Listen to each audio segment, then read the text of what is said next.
नमस्कार से बंधु एबे भत्ता टंका बढ़ला एई मानकर 3500 टंका को एबे छुईची। तो चलतु पूरा डिटेल सहित जानिबा राज्य सरकार एबे भत्ता केउ मानकर बढ़ाई पूरा डिटेल सहित जानिया आमे एई वीडियो माध्यम रे। तेणुकरी आपण माने एई वीडियो को फास्ट टू लास्ट पन देखि दियंतु।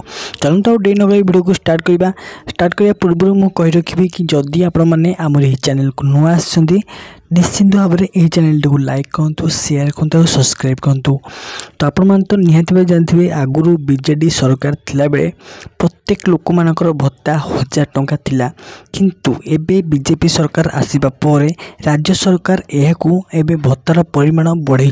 केउ मानकर ना एबे जो मानकर 80 वर्ष बयस अधिक अच्छी से मानक 3500 टंका लेखाएं भत्ता प्रदान कर राज्य सरकार ग्रहण कर। बाकी रहा जो मानकर 60 ରୁ 80 वर्ष अच्छा से मानक 1500 ରୁ 2000 टंका भत्ता प्रदान कर राज्य सरकार गणमाध्यम को आह्वान देइछन्ती।